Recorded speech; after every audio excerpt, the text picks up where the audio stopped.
Right. All the Insight Subcommittee meeting on Monday, January 10th, 2022. Yeah, 5:02 p.m. I'm going to turn over to Ed. Can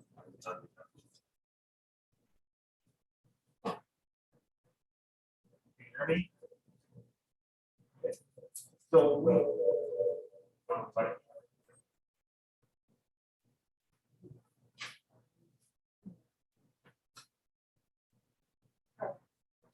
Testing. Sounds good. That. I don't think they're on the back.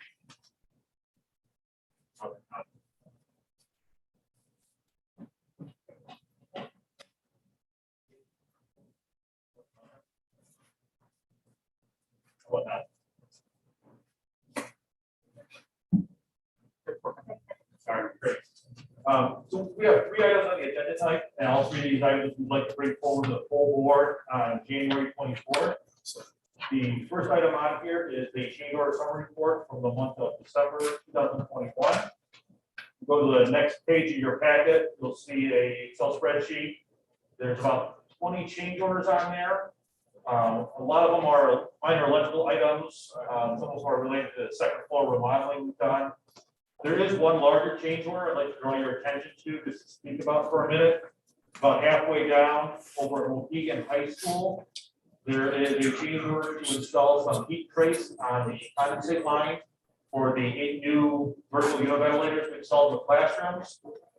I don't think the picture is in the packet we have, but currently right now, the condensate lines, which are pulling moisture out of the air, dumping that outside of the building, those are freezing up. Those are running year round. So the concern is when this happens, it will stop the unit from running because it automatically trips out, so it doesn't burn out the motors, and that would start to, if those units do trip out and stop running during the winter, those classrooms could freeze and take a while to thaw out that ice. So the solution that the mechanical engineer came up with was to install some heat trace tape on there. We've got a temporary measure in place right now to get us through this winter break, but the idea is to put heat trace tape on there, and that cost us almost $15,000. The other items on there are fairly minimal, but I'd be happy to answer any questions on any of those other items that are on there. We'll kind of look through that.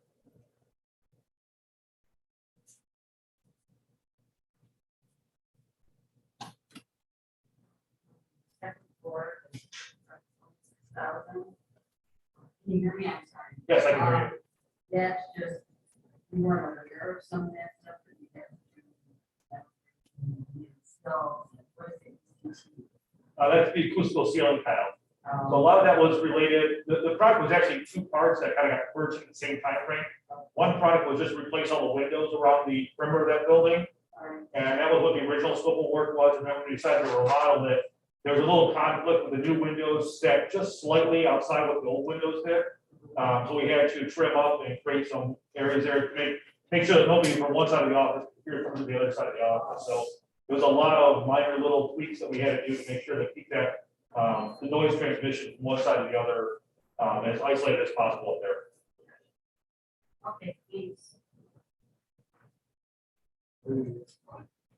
Yeah. All right, so we'll bring this forward to the regular board meeting the 24th, then to the full board. The second item on there, it's a spreadsheet that looks similar to the one that we brought forward to you about a month or so ago. If you remember, this is all the work that's going on next summer. This is really the north end of the district, really the whole Dakota campus at 21 Heightright, and then a lot of the schools that are on Romeo Plank. At the time when we bid this work, we did not receive any bids for the roofing work, the lockers, or the electrical work. So we immediately put that back out for rebid and try to find contractors for that. For the roofing work, we only received 1 bid for a portion of the work, and it was excessively over budget.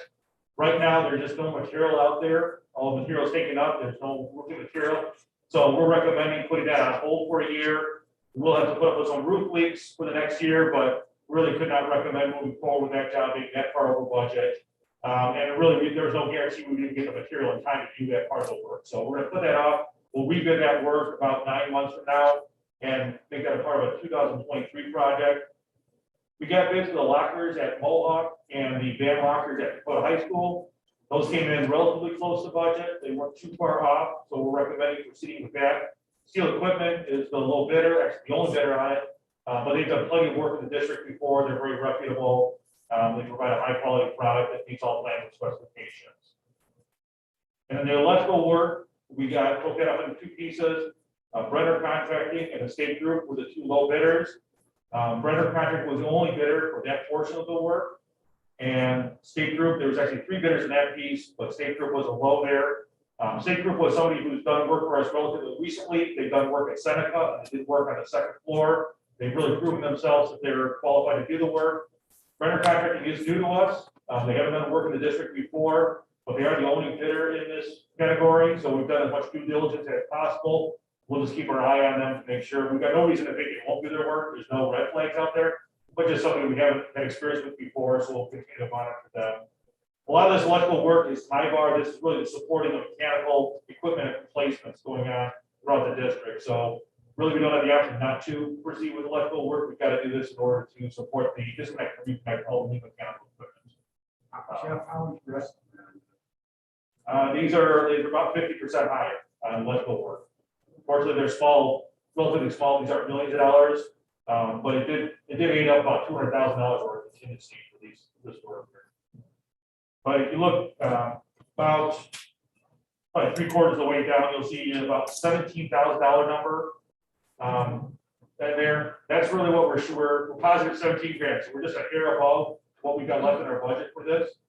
And that's outside contingency. We still have all of our contingency reserve for this project, so we've got 7.5% for that.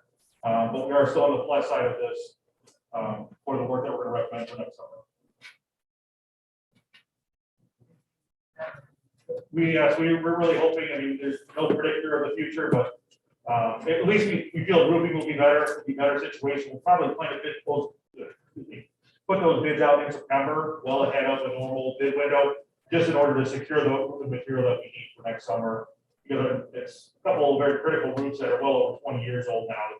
So we're really starting to deal with, they're out of warranty. We do need some patching. We do need to proceed with that work, but we feel it just doesn't make sense not to put up one more year. And then we'll get on top of a few more roofs also going into that package next year. We got some work at Cliff Valley and we got Ottawa and maybe Wyandotte also that we added on to that work. So we'll have a lot of roof to do in 23. You catch up from what we're not going to be able to do this year. Jeff, Yes. can you explain the pricing for Brenner? Sure. How they priced it, what we're actually.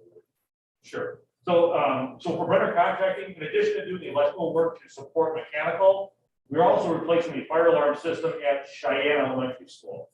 So when Brenner did put this bid in, you'll see their base bid is like $500,000.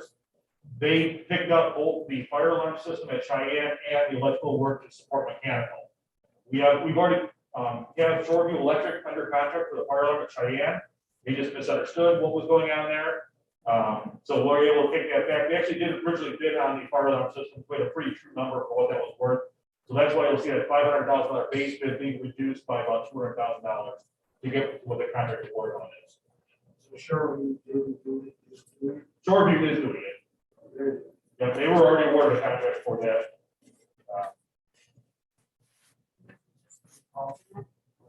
No, we're stuck. Oh, it's just, So they have a double coverage there. A lot of times we do include fire alarm with the electrical scope of work. We just wanted to isolate that project because that was a very unique thought. We knew we could get some better numbers on that. We also do that for audio visual systems. A lot of times audio visual gets wrapped up into the electrical contractor because they got to coordinate together. In this case here, we wanted to separate that. We're trying to reduce as much markup as possible. It does create more opportunities for us, in the scope of the work. Somebody's going to point their finger at each other. So that's why we try to lump things together, but we want to try to save as much dollars as possible and save that little bit of markup the electricians are, because we know that, I mean, right or wrong, we know that contractors are putting much more markup on their product these days than what we ever have, because the market is not nearly as competitive as what it was before. So we're trying to save that markup. So you're saying that the Brenner, this one we did have a previous bid, it just was combined with something else, we had to go back and separate it. Correct, yeah. Do you know what other ones probably had focus, and then all of a sudden did we have to search, did you not know about it? So we did a little bit of begging. Quite honestly, we got contractors who, We told them we need to do, a lot of these contractors have large contracts. We talked to Great Lakes, who does all of their service work in the district, and did all the bond work last summer. And they just said, we're sorry, we cannot do it. We've got so much work on our plate. We just don't want to commit to another job and fail. They don't want their reputation ruined on that, so. And that's the story we're hearing from a lot of contractors right now, is they're already overbooked. They know the one more job, they're not gonna be successful, especially when we got a 10-week window. There's no opportunity to delay the schedule. You have to be done in 10 weeks, school has to open. So we're seeing a lot of that. That's part of the reason why we're seeing some accelerated profit on these things, is because contractors know there's a high risk, because they're as concerned as we are about, having enough workers out there in the field and what's gonna happen. So yeah, we're kind of in a bad situation. We got through the first summer of COVID pretty well. Didn't really lose anything.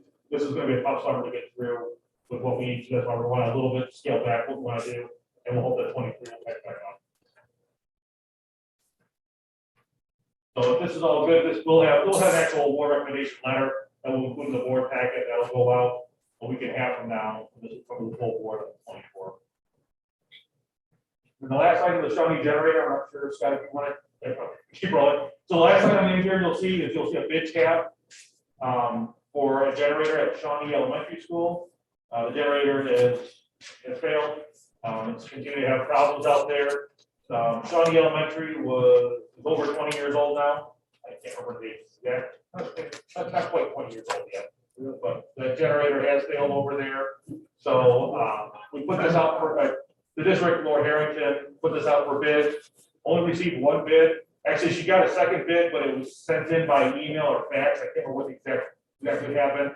We can't accept that means of a bid on that. So we had to accept one bid that was turned in properly, a sealed bid. That was Katie Electric, and that price, I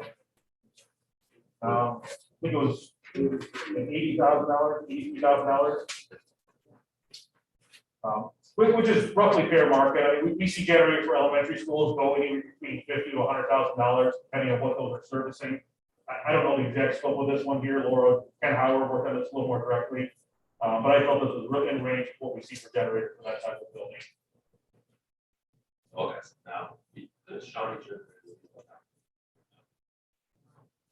Hoping to get through this season.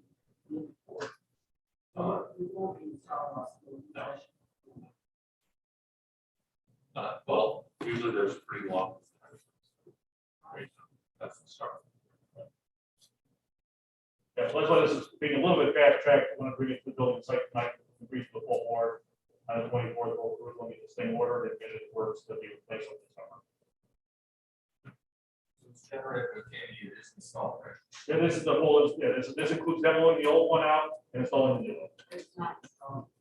Oh, it's not installed, I don't know, but it is. but it is. It's a turnkey, turnkey thing, right?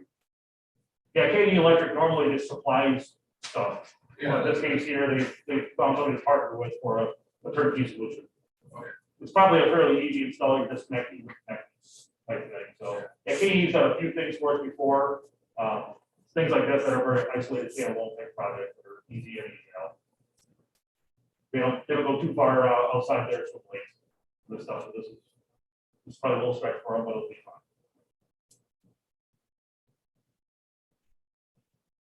Is there any other questions?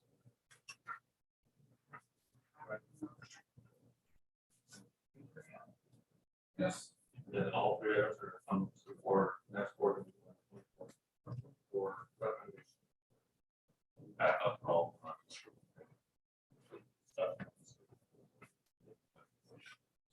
Katie, Was it Generac? I know, so. I think it's Generac, it's not Wolverine. Oh, yes.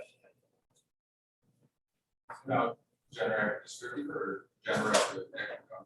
We didn't do the bid, so I'm kind of, I know just enough to help share some information on it. So I thought Laura mentioned Generac. I'll confirm that.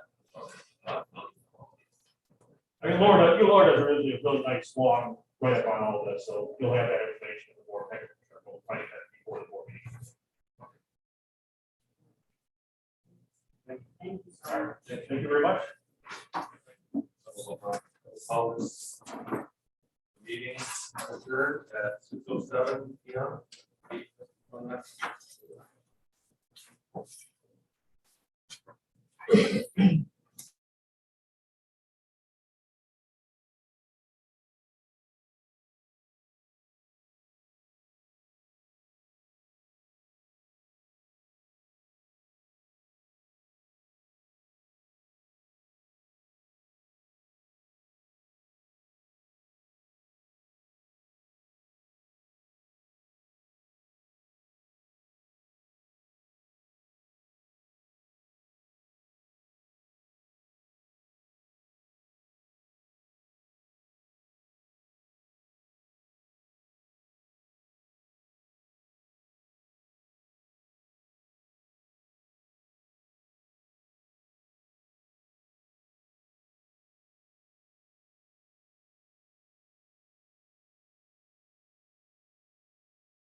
like to call the annual organizational meeting to order until our general meeting.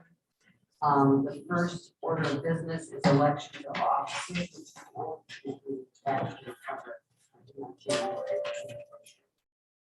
So, please time, at 6:41.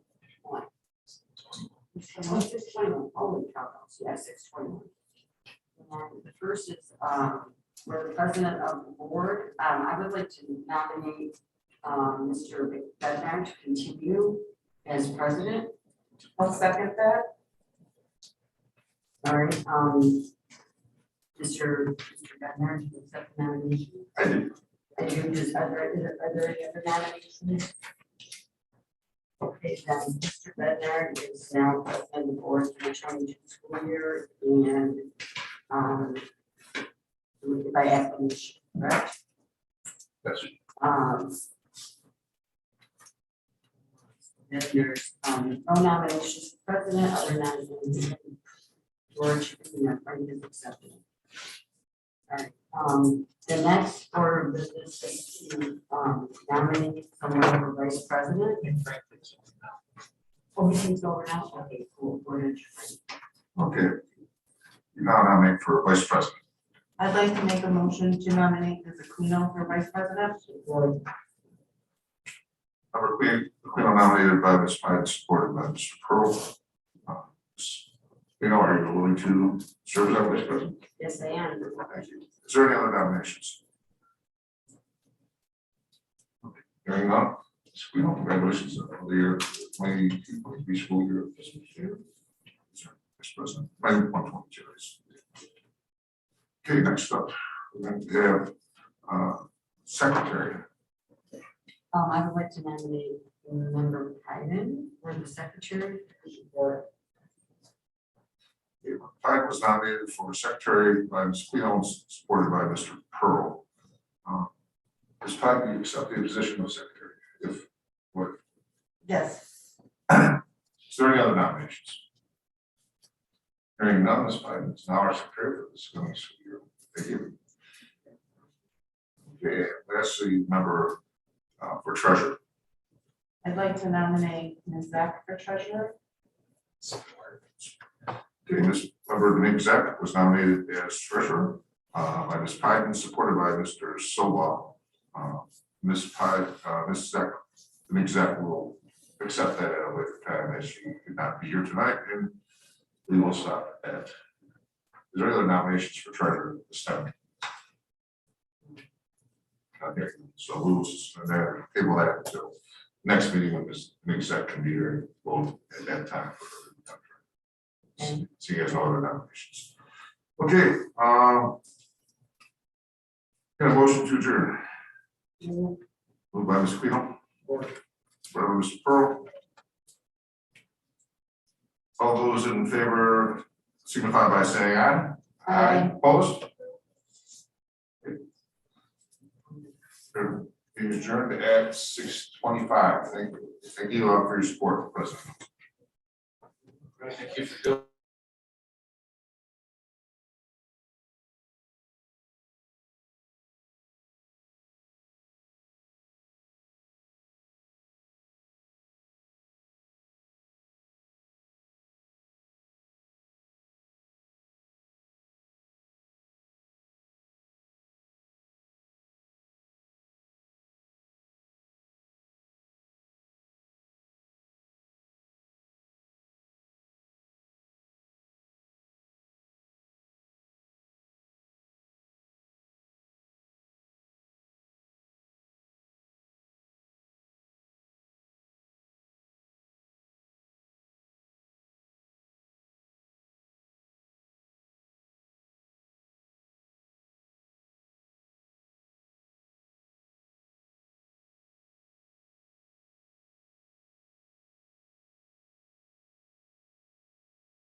Good evening. I'd like to call to order the Chippewa Schools Board of Education meeting for January 10th, 2022. Please stand for the pledge.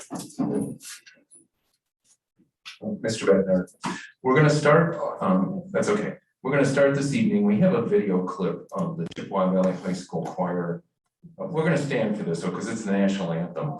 They're not going to sing the entire thing. This was the only video clip we've received, but this is, they sang on Saturday night before the Pistons game. And I wanted to play this because it is amazingly beautiful.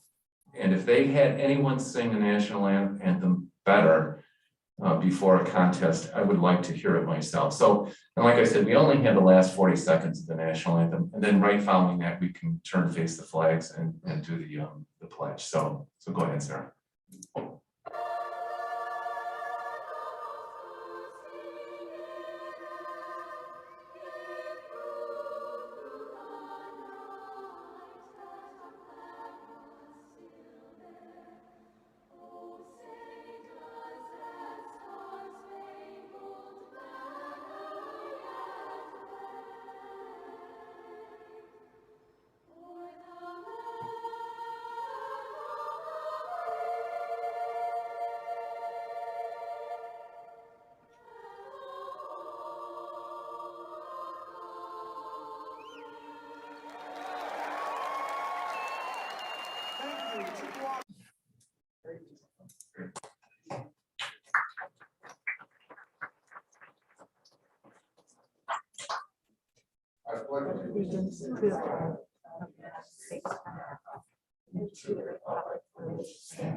One nation under God, with liberty and justice for all. Sorry about that.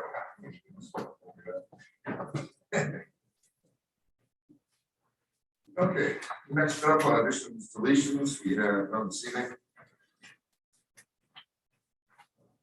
Second commission presentations, Mr. Roberts. There are none this evening. Consent agenda, no motion for the general consent. Mr. Pearl. Supported by Mr. Soloff. Any items the board members wish to have removed for the discussion? Hearing none. All those in favor of the general consent agenda, please signify by saying aye. Aye. Opposed? Motion passes. Ms. Pike. Retirements tonight or We don't have any retirements, but we do have a new employee with us. the middle board? Okay. Mr. Roberts, Oh, we do, but I don't want to be presumptuous. That is part of a motion. okay, let's go first. And so we need to go to the motions. And then we can introduce our new We'll employee. do it next. Gotcha. And now I've made her really nervous. Yeah. Everyone else here is here. Okay. Okay, moving on.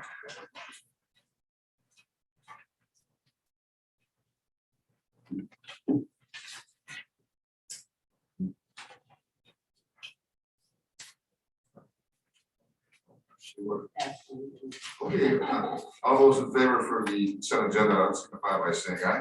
Aye. Opposed? Motion passes. So this separate motion for the individually. And so we'll go further. Okay, moving on to old business, there is none this evening. Item F, new business, approve personnel transaction. Hire of an administrative payroll benefits coordinator, Mr. Roberts. Recommended motion that the Chippewa Valley Schools Board of Education approve the appointment of Ms. Marcia Crepet to the position of payroll benefits coordinator. Effective start date is to be determined. Don't move. Moved by Ms. Quino, supported by Ms. Pyden. Rationale, please. Ms. Crepet is being appointed to fill a vacancy created by a resignation, and she meets all the qualifications specified in the posting. Questions, comments by the board? Hearing none, all those in favor signify by saying aye. Aye. Opposed? Motion carries. Okay.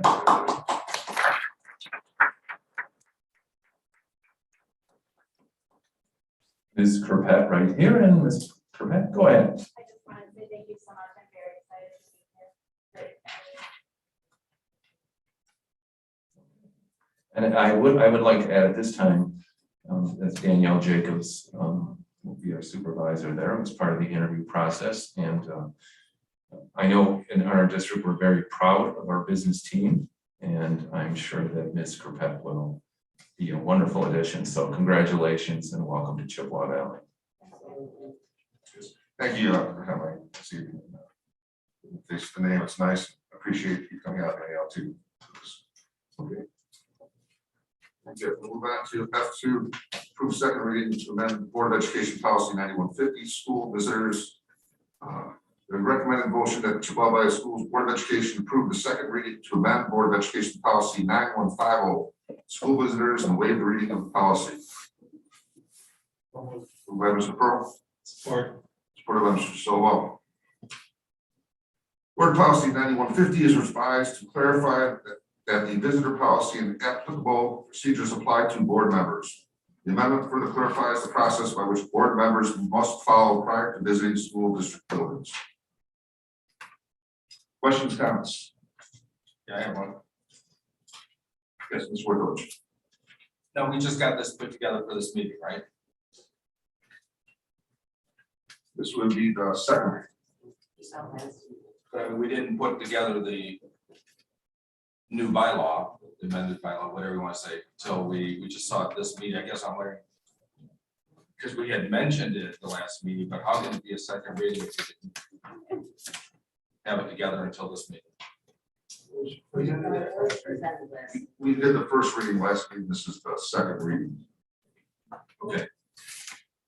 And then do we have to have 27 days in between? Not that I'm aware of. Mr. Collins. I saw that someplace.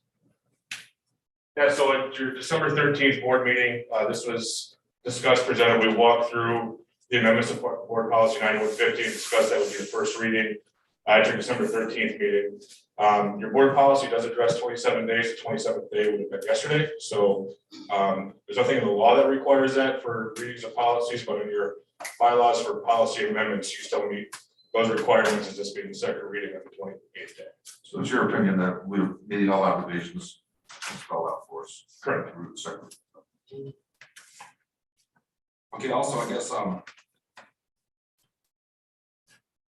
so what this is saying, if I read it right, is I'm not even allowed to attend any events at any of our facilities or schools or whatever, even for my children without the permission of our superintendent, because my visits would now be actually classified as unofficial unless approved by our superintendent or our board president.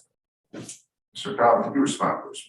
Yeah, so those visits do not include those types of visits. It's when you're going to a school building as a visitor, just as any other visitor would have to check in at the school board or the school office to state their name, their purpose, and follow all the other policies that you have in place, making sure that you check in before you go into that building. And as board members, making sure the superintendent is aware that you're going to that building as a visitor prior to attending. This doesn't include going to a basketball game, choir concert, et cetera, for your children. That's not what it says, right? Because it actually says any events are considered, or any visits or whatever are considered unofficial, which means I have to get permission. And that wouldn't include, that would also include, if I'm reading it right, any visits to these schools, even when the office staff isn't there. So I think something was missed there. Say the last part again, I'm sorry, didn't understand your last A part. lot of events are held in the evening. There is no office there. You don't check in. So you're saying that I'm not even allowed to go to any events like that, or even events,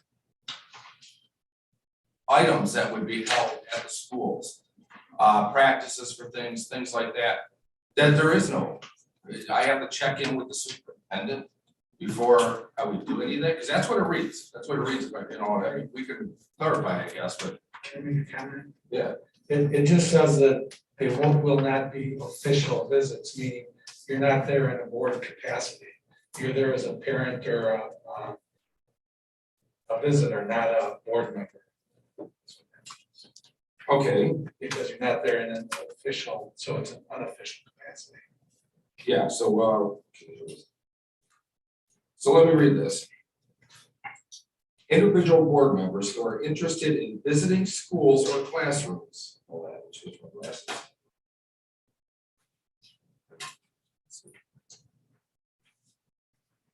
Individual board members who are interested in visiting schools or classrooms on an unofficial basis shall make the appropriate arrangements with the superintendent as further described in administrative guidelines.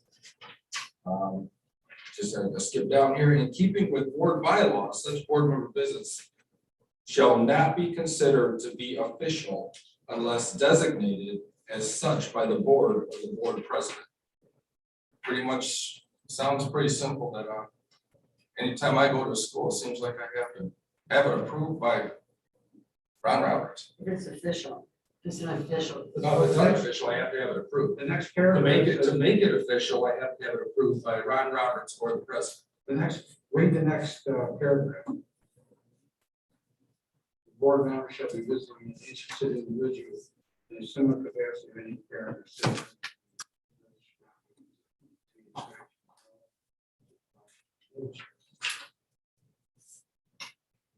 And it kind of contradicts what it says up here. I mean, the bottom line is I went there just to observe a couple things anyhow. So I mean, didn't do anything wrong. We're gonna change it. It should be actually pretty clear. And if you look at the board member duties, the next policy, Well, that's another question. That's something that, I believe that's new policies manual or whatever it is, right? And I guess I have to ask, where did that come from? You know, all the questions and answers. Okay. So, is there any other questions you have? Well, once I get to answer this last one. Okay. Is there other board members? Actually, all the questions. Is there any board members that need clarity, such as being asked for? Everybody understands, it's pretty straightforward. As a parent, you're allowed to go to any school function your child's involved in, whether it's practice, choir, ensemble, or game, any event at the school, the public's welcome to, you're allowed to go. It's all you want, every time, without anybody's permission. But if you want to go represent yourself as a school board member at these facilities, you must first clear this, Mr. Roberts. We're not going to unannounce business for our staff. That's pretty straightforward. Well, it's been pretty straightforward, a couple things that in the past that weren't, so. Just because you say it doesn't mean it is. Appropriate arrangements with the superintendent. I mean, that's pretty plain and simple right there, that's pretty straightforward. Well, if it's unofficial, you have to appropriate arrangements with the superintendent. If you decide to go to the school on your own, as a board member, because your child doesn't go there's no public event going, and you decide to want to go into that school and talk to staff while they're working and teaching, or administrators while they're working, to do so first, you must have clearance by the superintendent. That is what the board says. Okay, but you can't assume. It's legal, so we have, that's what I'm saying, that's not what it says here. Mr. Cobb, is this opinion of this resolution as it's written, is there anything legal about this? No, and what it You're a does, lawyer, right? So you're being paid to instruct us of legalities, correct? Correct. And did you write this? we pulled this from, over a couple of meetings that you had as a board, we pulled various things from other school visitor policies that included board members, because your school visitor policy as it's written now, although can be argued does apply to board members, it doesn't specifically state it applies to board members. So there was a request for clarification to ensure that your visitor policies would apply to board members. So that board members were clear that prior to visiting a school, they still had to follow procedures, which the procedure that was requested included making sure that arrangements were made with the superintendent, so the superintendent could make administrators at whatever building the board member was going to, let the administrators of that building know that a board member would be there, so that administration and teachers at a building were not surprised when they just saw a board member going through the hallways, and making sure board members had to follow the same procedures as far as checking in, et cetera. There's no language in here that does not allow a board member to go to their student's school for parent-teacher conferences, basketball game, bar concert, et cetera. Thank you. So this is totally legal. Correct. And there's nothing illegal about this, according to you, our lawyer. Correct. Okay, so that kind of explains that. So is there any questions, Mr.? Yeah, so what you're saying is this first paragraph, doesn't matter how you interpret it, you can assume that you're allowed to go to any event as long as it has your kids or anything like that. Correct, and that's, we gotta read the policy in its entirety. This is related to visiting buildings, classrooms, et cetera. Just as the visitor policy has always had for any visitors. If it were expanding, it specifically says about board members now. We're clear. Which obviously, let's face it, it's not about board members, it's about me. So let me ask you this, you have said that, well, somebody had said that you're here to represent the board. You're not here to represent them against me, the board. Is that correct? Yes, I represent the Board of Education as a whole. Okay. So that would mean I can ask you a question. Absolutely. Okay. What could be the possible, I guess, legalities, future consequences or anything else that could come of restricting a board member from doing their duties?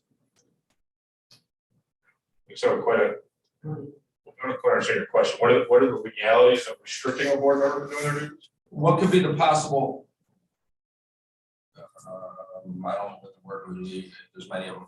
Yeah, legalities, punishments, anything else, anything that could come up in the future that we would have to deal with because of restricting the ability of a board member to do their duties. Well, you as board members have fiduciary obligations to the school district. You take an oath to uphold those duties, including the US and state constitution and all your board policies and bylaws. And this board, if it were to take action to restrict you from doing your actions, you as individuals could discuss with any individual attorney your causes of action you could bring against the district or the school board.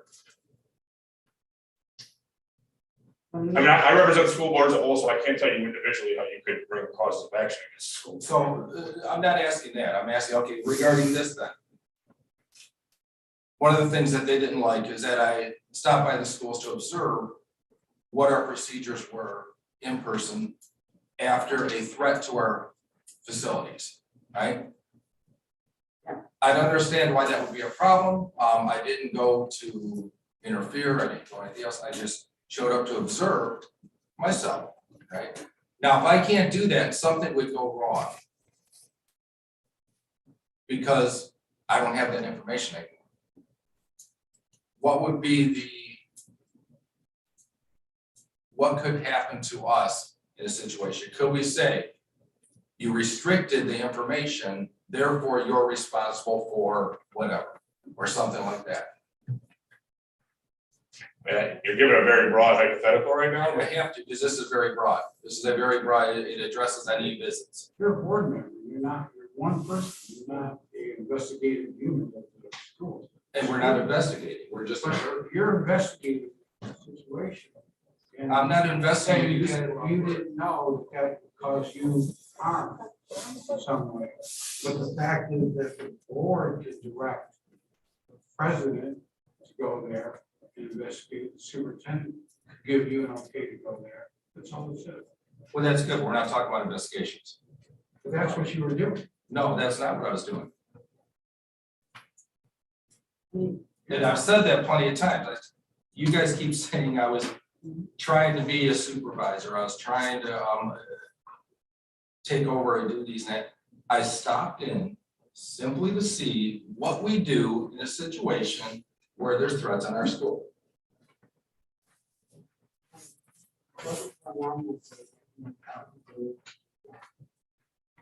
As individual, we are. You don't know? I'm sorry. I know about, I know about what happened in Oxford, but what was going on the day that you went to school? Are you not familiar with the situation? Which one?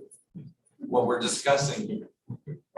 It's whole not thing- one situation. this whole thing It's not came one up. situation. This whole thing came up because of the day we had threats on our school. No, that's No, not it's right. not. He's talked to you months about this, months and months ago, we talked to you about your No. behavior and inappropriate in our And district. that is not true. That is And not true. you gave We already went over this. correct your behavior, and you would not do it, so you forced us now to No, no. have a policy to correct your behavior. It is not true. Appropriately supported. This has never been discussed before until this last meeting. You can claim what you want, but it's never been discussed before this last meeting. Yeah. And I stopped in just to simply observe a couple things.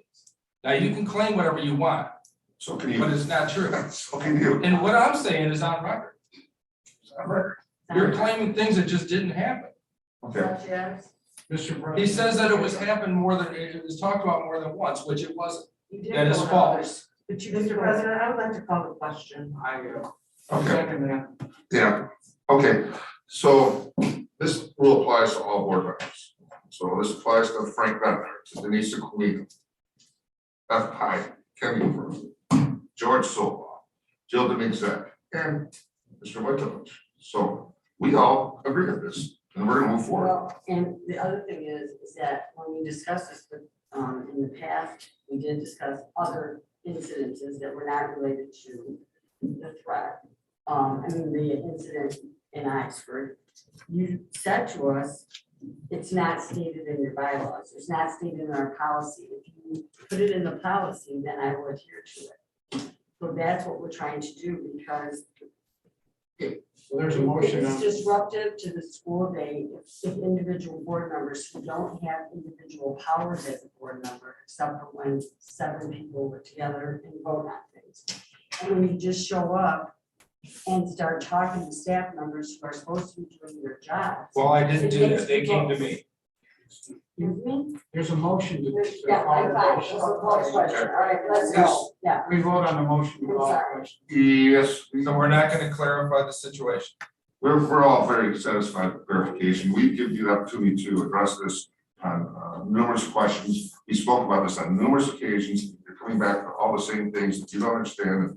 It's just a witch hunt for you, and it's not, because we've been begging you to correct your behavior, to get complaints from our There is district, nothing to our teachers. correct. And you will If not listen. anything, you need to correct your behavior and quit attacking me. You're doing nothing wrong and falsely You're accusing not me. handchecking. You're not the victim, you're- Actually, yes, I am. You're the school district and our employees. We're our not, teachers, we're our not kids. attacking him, we're going out of policy, so let's move forward. All right, so we get a roll call vote, Ms. Pike. So you're cutting me off. You're saying that I don't get to finish what I'm On the saying. board, yeah. Just for the record, I am being cut off. We are, I'm not so allowed to this is, proceed. the motion that we're voting on now is to call the question and end debate on this issue. Myself, yes. Mr. Pearl? Ms. Aquino? Yes. Mr. Bednar? Yes, Mr. Soba? Yes. Mr. Wojtovich? No. 5-1, motion carries. thank you. Vote on the policy.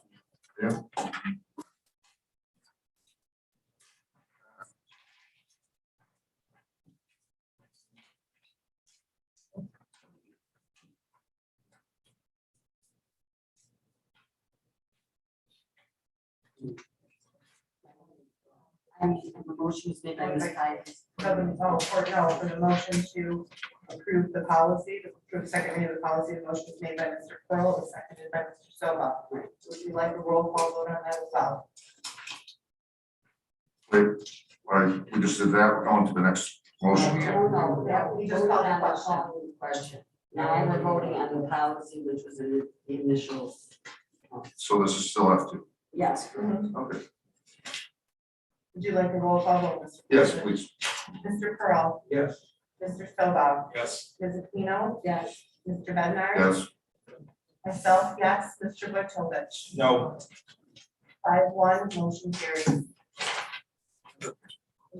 thank you. Now move on to F3, approve second reading to adopt new Board of Education operating procedures.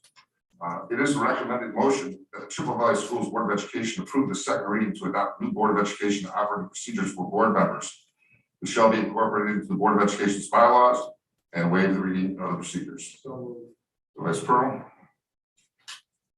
Support by Mr. Silva. The Board of Education operating procedures have been drafted to clearly define the roles of the board, individual board members, and the superintendent. Questions or comments?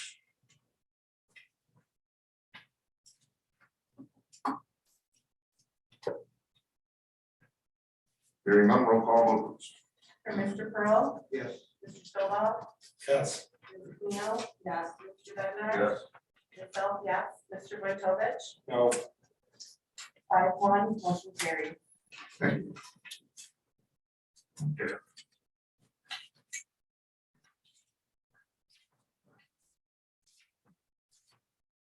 Okay, next up, we move to from the community.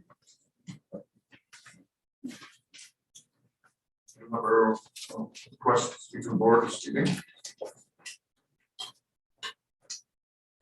I want to thank everybody for coming out this evening. As customary, this week through the public participation at board meetings, board rules, or public participation, and then we'll get started. Okay, each statement made by a participant shall be limited to 5 minutes duration. Participants shall direct all comments to the board and not to staff or other participants. All statements shall be directed to the presiding officer. No person may address or question board members individually.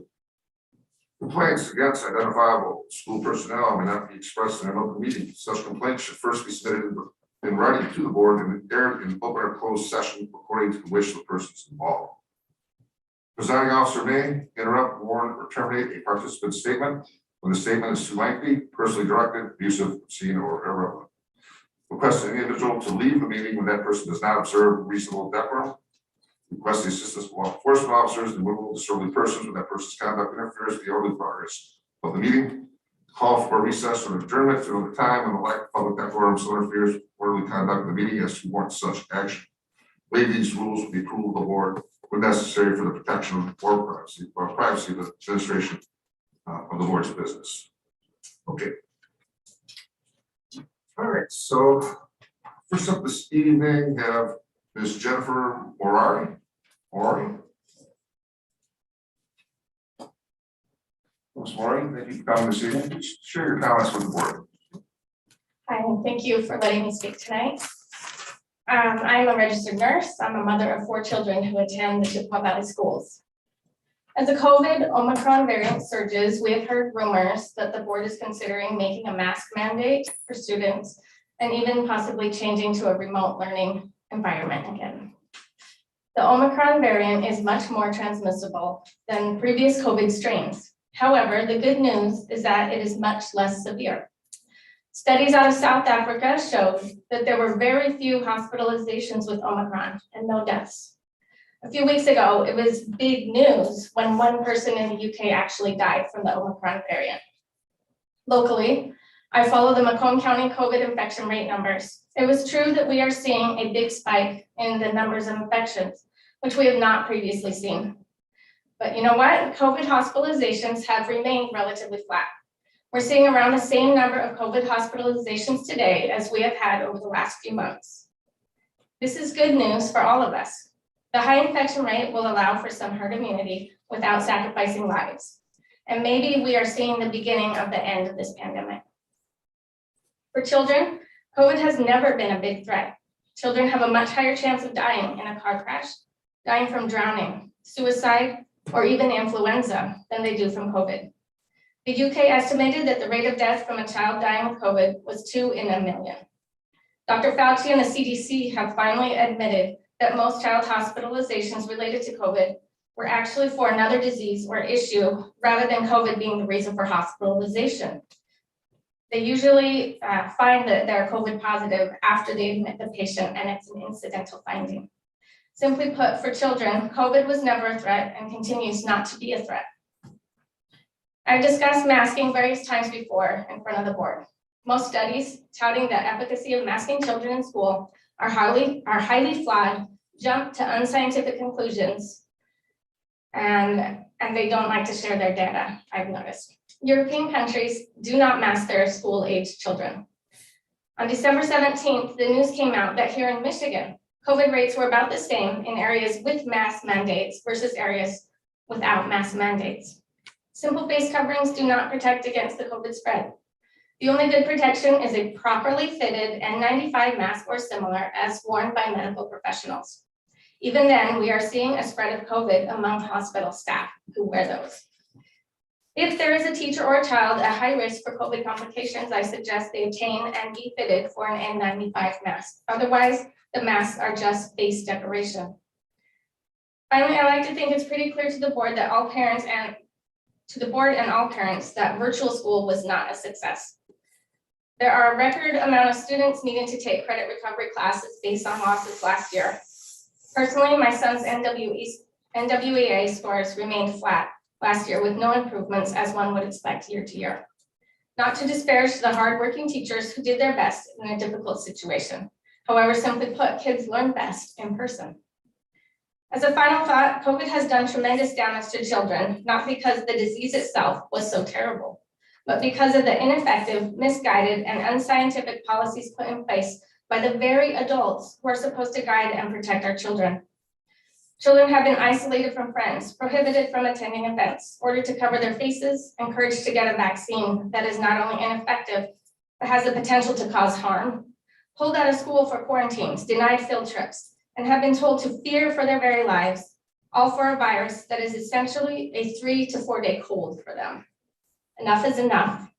Let's give our kids their childhoods back. Thank you.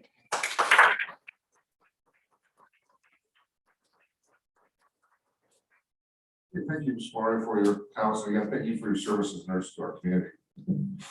Okay, next up, we have Mr. Prince, Terry Prince. Mr. Prince, good to see you again. Thank you for coming this evening. I want to thank your group for the cookies too. You left for us after before the Christmas meeting. We did enjoy those, so thank you. Thank you. I'm going to pretty much agree with everything Ms. Moore said previously. She touched on many points I've spoken about in the past as well. I'm going to give you a couple of numbers. I'm just going to reiterate some things that in public here that I sent to you guys in an email last week, Wednesday. According to the CDC's own data, which we can't quite trust, but by these numbers, children 17 and under consist of 15.9% of total COVID cases in the US. They are 22.3%, however, of the US population. So on a population level, their infection rate is less than the general population.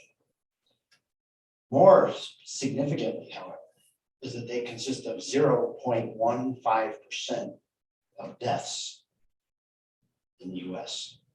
I'll repeat that, 0.15%. And we don't know if those are deaths from COVID or deaths with COVID. And that is a significant differential. So that number of COVID deaths being because of COVID could be significantly lower than that. And 0.15% is 1 in 10,000 children. Now, it's a shame to have to bury any child. I feel sorry and feel for the folks that have had to bury their own children. So I don't take this lightly. But the fact of the matter is that COVID does not significantly affect our children. And we are harming them greatly because of some of these policies that have been put in place around the country and around the world. To measure that, again, for the CDC's own information and statistics, during 2020, there was a 31% increase in the mental health related visits to hospital emergency departments amongst 12 to 17-year-olds. In particular, there was over a 50% increase in the number of girls aged 12 to 17 who went to the hospital after a suicide attempt. That is an alarming number. We are not looking at the mental health of our children and what these policies, being it masks, being it vaccine mandates, being discrimination by putting unmasked kids in a different part of our classroom or a different part of our schools, how it is affecting their mental health. And this is something that really needs to be looked at. It's something that really needs to stop. We need to make sure that we're treating these kids equally, fairly, and as children, and give them back their childhoods that we have taken away from them for the last 2 years over something that just does not affect them significantly. Additionally, I will remind you that as a school administrator or as a Board of Education member, your job is not to make health decisions for kids. Your We're not doctors. It's like we don't ask you to make legal decisions, and when you want a legal opinion, you bring in a lawyer. We would ask you that if you want a health opinion, you bring in a doctor. Leave those decisions to the parents and the pediatricians who know. That includes any masks or vaccine mandates, because quite simply, every child and every individual is unique, and everybody has their own reasons on why they do or do not want to wear a mask, or do not want to get the vaccine. For the record, I'm not anti-vax, and I'm not a COVID denier. My children are up to date on their vaccines, and my wife have been vaccinated for COVID. This is not me saying that I'm against it. I am for parental choice. I am for the choice of each individual parent to make the decision that is best for their family after consulting with their doctors, and whoever else they need to consult with to make that choice. Lastly, I would say that we do need to make sure that we are not discriminating between masked and unmasked, or vaccinated and unvaccinated individuals within the classroom, within the administration building, within the community as a whole. We can make sure everybody is treated fairly and equally, and avoid situations where we're putting kids in places where they can be bullied for their choices, whether it's pro-mask or against mask. It doesn't matter. I've spoken at this podium once before, back at Chippewa Valley, when we had a parent up here who was talking about how his child was being bullied or being treated differently because he was wearing a mask. And I came up here and supported him 100%, because that is not what should be happening. What should be happening is everybody needs to know that we need to treat everybody the same, with respect, equally. And that message goes along with all this other stuff about social emotional learning. I'm just going to say this off the top of my head. We need to learn as a society to treat everybody with respect and the way we would like to be treated. Whether you're white, brown, black, yellow, green, I don't care what color you are, what color your hair color is, how you look, how you dress, it doesn't matter. All that matters is you're a human being, you treat everybody that way. Treat each other as we would like to be treated, and we'll all get along great. That's really what it amounts out to. Respect. Thank you very much.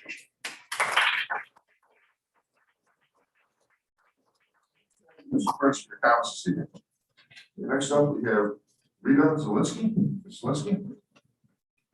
Oh, Ms. Zelinski, thank you for coming this evening. Please share your comments with the board. So my research is showing that elementary and secondary school emergency relief, ESSER's 1 and 2 CARES Act, ESSER 3, the largest payout, or CARET. To receive the funds, you must provide a district plan to the Secretary of Education for approval every 6 months through September of 2023. Plan to include sanitation, masking, social distancing, contact tracing, testing, quarantines, vaccines, etc. Chippewa Valley ESSER 1 2020, approximately $985,000, $63 per student. ESSER 2 2021, approximately $4,695,303 per student. And ESSER 3, $10,543,680 per student, for a total of $16,223,637. And the requirement to follow the requirements from the CDC and Health Department. In the beginning, this was considered a well-intentioned government funding to help schools across Michigan navigate through a pandemic. Money incentives were also given to hospitals, healthcare providers, even corporations. It was also the time where the most censorship began, with doctors, nurses, scientists, etc., with grave concerns regarding masking, social distancing, lockdowns, and especially vaccines, were mocked, discredited, deplatformed, and fired. Definitions changed, data disappeared, and no one was able to ask questions. As more and more parents began to show up with peer-reviewed studies of harms of masks, data from the VAERS government reporting website, which is the Vaccine Adverse Event Reporting System, showing the increasing numbers of injuries and deaths from the injections, now including children. This board sits quietly with blank stares. Parents, you have to stop asking and begging this board to not mask or encourage vaccines. as they have made a choice. Zelensky, can you please address the Board of Education, not the parents out there in the community watching? You're here to address this board. Thank you. Sorry to interrupt. They have made a choice and they have refused to break a contract, AKA a bribe they knowingly or unknowingly took. Your child's best interest in health is not a priority, and this is now about money and the consequence that they may face if they back out. But let's imagine redemption was the way forward. The immediate letter to the Secretary of Education may sound something like this. We, the Board of Education for Chippewa Valley School District in Michigan, would like to be excluded from the ESSER funding program effective immediately. We know this will impact future funding from the program and that a portion of the already allocated funds may be needed to be returned. In 2020, when accepting these funds, we were in a much different place with the pandemic. We have since had ample time to put proper measures in place to assure safe school practices.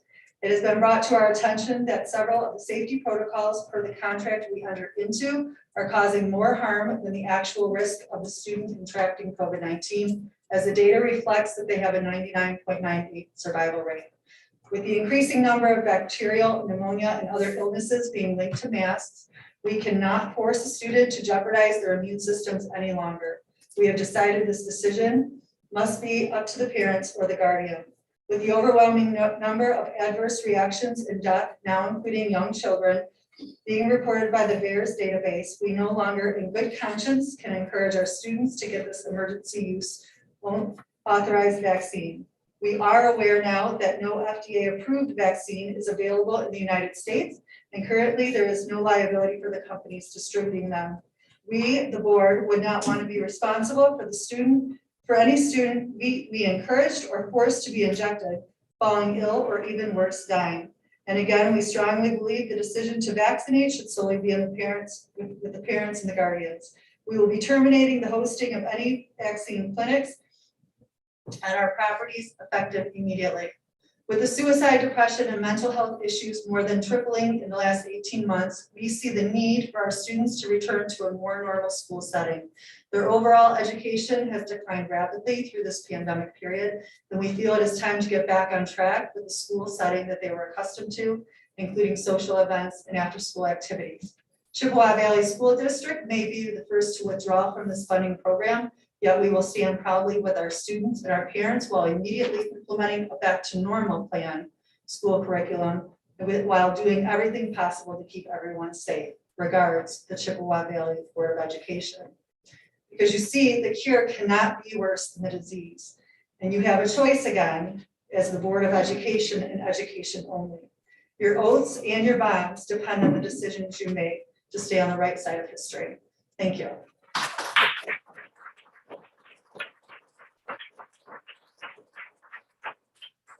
Thank you very much, Ms. Zelensky, for your comments. Next up, I have Fiona Zelensky. Fiona Zelensky. Hi, Fiona, welcome, and please share your comments with the board. 380.1137 Powers of Parents and Legal Guardians, Policies or Guidelines. Section 1137. 1. Recognition of the rights of parents and legal guardians. The board of a school district, public school academy, university school, or intermediate school districts shall ensure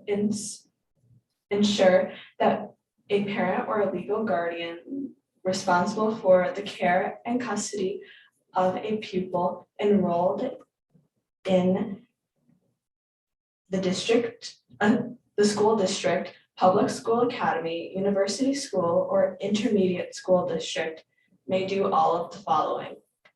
A, review the curriculum, textbooks, and teaching materials of the school in which the pupil is enrolled at a reasonable time and place and in a reasonable manner. B, be present to a reasonable degree and at a reasonable time and subject to reasonable restrictions, controls, and limits to observe instructional activities in a class or course in which the pupil is enrolled and present. As used in this subdivision, instructional activity does not include testing. 2, the board of a school district, public school academy, university school, or intermediate school districts may adopt reasonable policies or guidelines under this section. Those policies or guidelines shall not unreasonably prevent the exercise of the rights set forth in subsection 1, and shall not create an unreasonable obstacle to teach or learning, or to administering or maintaining proper discipline. In a school or school program, if a board adopts policies or guidelines under this subsection, the board shall make the policies or guidelines available to the public. History edition, 1995 Act 289, effective July 1st, 1996, popular name, Act 451. A reminder of your oath.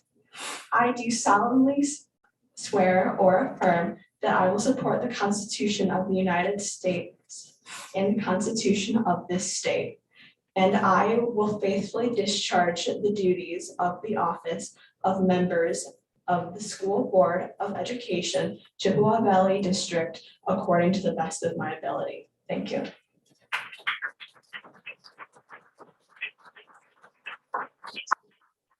Let's your comments this evening. Next up, I have Michelle O'Connell. Ms. O'Connell? Thank you for letting me speak.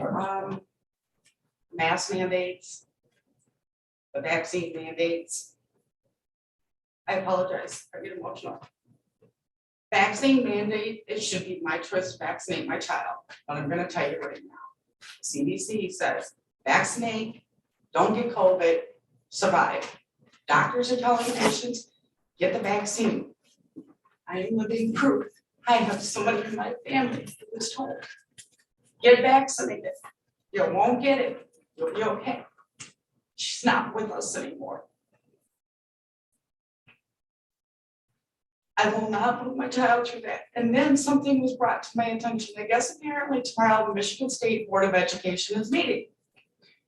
And they have a resolution urges Michigan Department of Health and Human Services to use their perceived authority through status MCL 333.2253 to invoke the following in our Michigan schools: mandatory mask, mandatory COVID-19 testing, setting up vaccine clinics with our public schools. This gets passed, this happens, I'm pulling my child. I will homeschool her, and then I will figure out how I can get my tax dollars not coming here. So please, it should be the parent's choice, not the state, not Michigan State Education Board. I feel like we're living in a communist country. What's good for thee is not good for you. Thank you.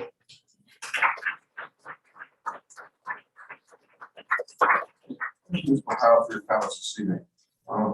Next up and lastly, I have Melody Perrin. Ms. Perrin, thank you for coming this evening. Please share your comments with the board. Hello and good evening, and hope you all had a wonderful Christmas. And I would like to just respond to one thing that I dealt with earlier, just one quick statement. I just would like to say that I have been on bargaining committees, I have been on committees that have established policies and procedures.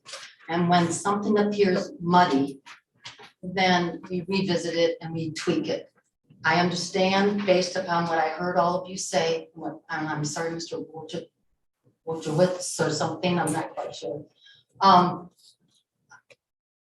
What he read to me, and he read it twice, appeared muddy to me between paragraph 1 and paragraph 2. I think if you added a couple words between the 2 paragraphs, it would clarify it. And I understand what you were trying to do. I don't know all what happened, and I'm not here to discuss that or point that out. But when something's not clear, it's not going to be clear to somebody else as well that will read it. So I would encourage you to hear when things like that are said, that you would consider revisiting that. But I'm not here for that reason tonight, but I am here to follow up on my concerns regarding CRT. For those, as I had requested curriculum information back in the fall, I began exploring and reading all the courses and have discovered a couple possible problematic areas that you do have in the curriculum that might lend itself to CRT. And you had expressed and shared that you do not teach CRT. And in reading these problematic areas, which at this point were occurring in history, government, and English, I felt that it's something that needs to be considered, continued looked at. But I did not get to complete my task because vaccinated and everything, I got COVID. So I was very ill, my husband was very ill, and so everything was put on hold. And that's why I haven't been at the board meetings and did not go through all of them. So I do not want to report specifically which areas at this time until I'm able to go through all of them. I just feel that to come into you and point out things piecemeal would not be to anyone's advantage. But I did want to come and address you until I had, until I had reviewed that and gone through them. But I am here today because I became aware just this morning by a friend who is a teacher in Indiana. And you go, okay, what's big about Indiana? We're here in Michigan. This is Chippewa Valley Schools. But Indiana has a pending bill and legislation that's happening in education. I believe it is a knee-jerk response to what has been happening in Virginia and California in education. And they do not want to have one of those types of problems. So we're going to hurry up and put a bill together so that we can rectify any problems. So I'd like to just share with you briefly what that is. And I'd like to encourage you as a board and really help that you would look into some of these issues yourself, not depend on just one curriculum person sitting over here in the administration building and going through things, but encourage you yourself to do some research, to do some reading, and even go on different TV stations and different sites and read and find out what's happening. Senate Bill 167, and I'm just going to give you a few points. There's a lot to it. And I think some of it is really good. Like I think some of the things that the Michigan school board want to do at times are really good, but they tend to sometimes go too far. So we have to look at what are these problems. The bill states the teachers must post lesson plans and curricular materials in advance with sufficient time for parental review. Now, ultimately, that sounds kind of nice as a parent. I was a teacher and I was a parent. And I want you to know that I had a child that went to the high school here, and I opted for her.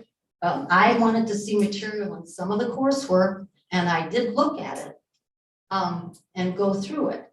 But it was not the teacher having to provide all this advanced material. We already have a shortage of teachers. We already have teachers that are being overworked.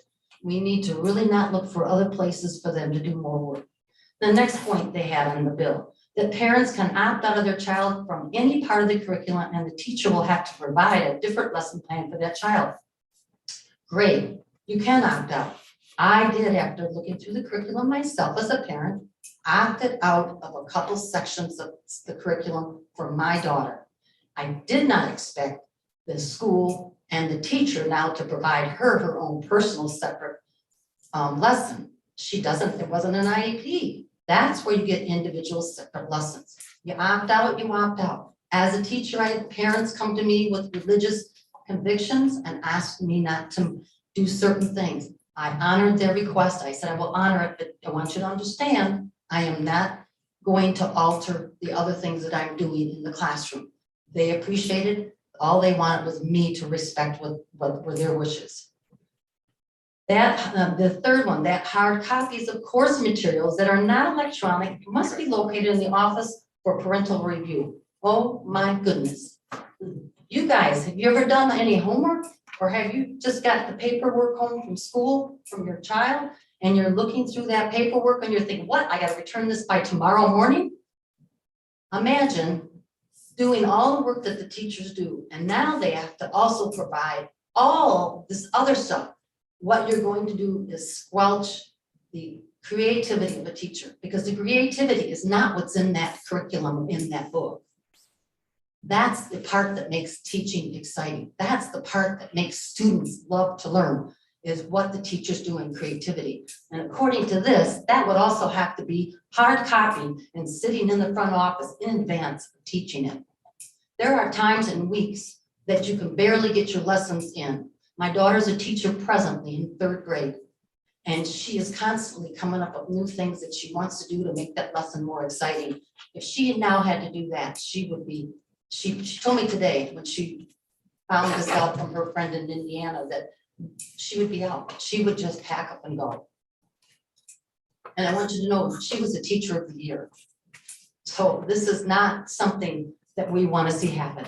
That curriculum of the district will be determined by a committee composed of 60% parents. That sounds good. Community members and 40%, which is good, and 40% educators, and all members of the committee must be school board approved. But there's no requirement that a teacher be on the committee. If we're going to make educational decisions, we need to have input from all people. So what I'm trying to say to you, here's this bill, and there's many more points that I have here from this bill. A lot of good points. Let's not be a board that responds to things out of fear or things that happen. And there's a lot going on, and I would really encourage you to look at what's happening in Virginia, look at what's going on in California, encourage you to be a board and regarding the CRT issues, and not turn a blind eye and just say it's not happening. As I told you, I've been looking at it, and you have some problematic areas right now. I have not made it through all of them. We have over, and very proudly should be saying, over 200 courses. Takes a long time for me to read through all the courses in each of the drop downs, which there is a lot. But to be a proactive board that works together with all parties. As you know, things like this begin in other places, and then they slowly creep in. And we are then affected, even if we don't want to be, and have to respond. Thereby comes the knee-jerk response. I encourage you to learn and search your own house right here before it is too late. So thank you very much.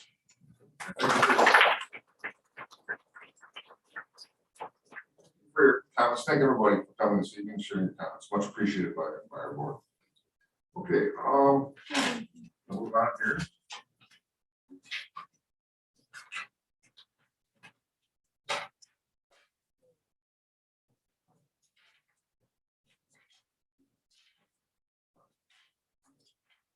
Okay, moving on to H, union communication. Do we have any union leadership that'd like to address the board this evening? Administration reports, Mr. Roberts. Sure, thank you, Mr. Bednar. I'm going to have a document passed around. Table here.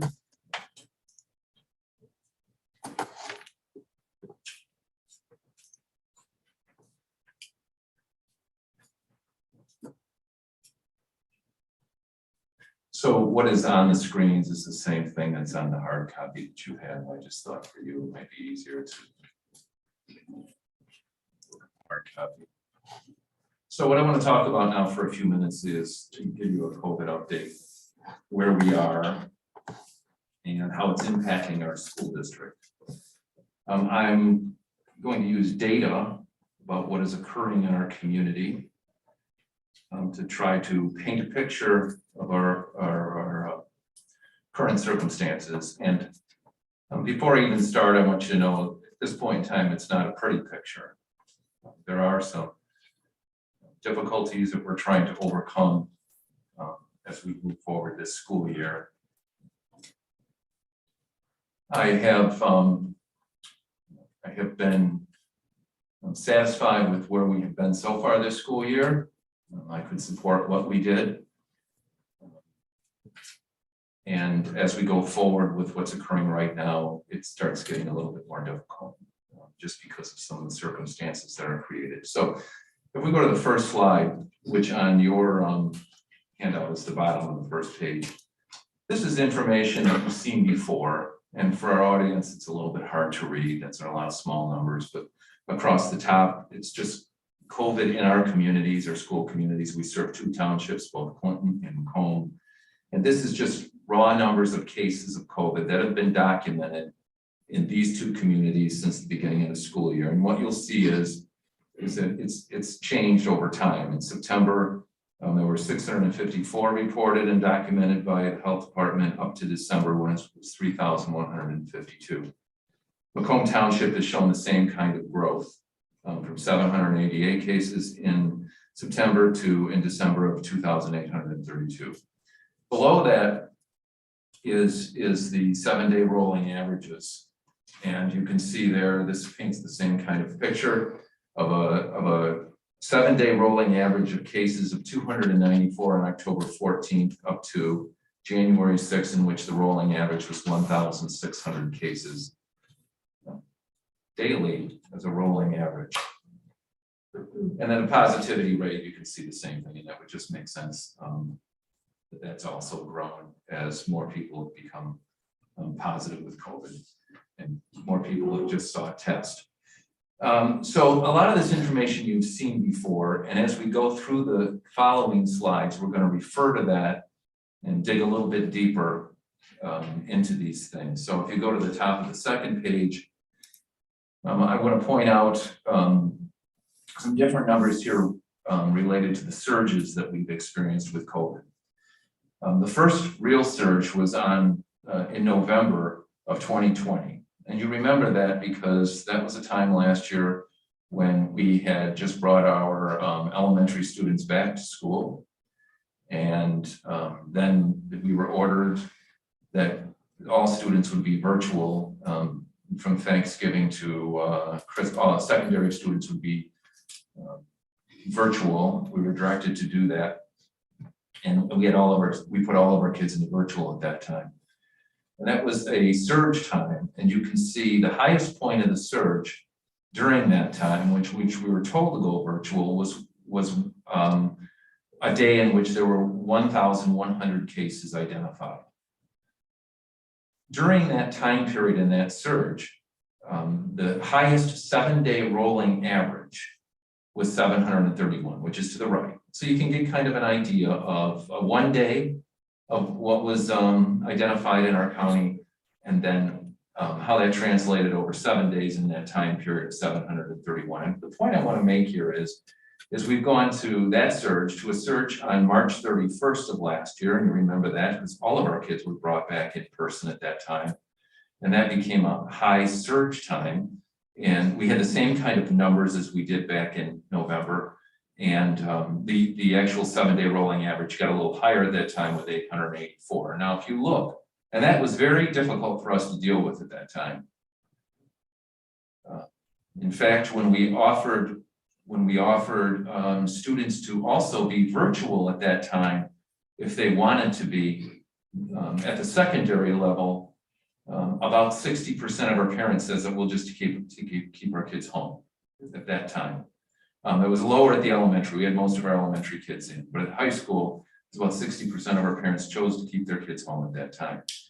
So look where we are now, in January 6th, with the highest point of a surge of nearly double of the high surge points to 2 previous ones. So we're up to 2,200 in a day with a 7-day rolling average at the time of double of the previous one. So we're up to 1,600 a day over a 7-day period as being identified as having COVID. So you can just see the difference. And I've always said through all of this, that what happens in the community happens in our schools. We're not in a bubble.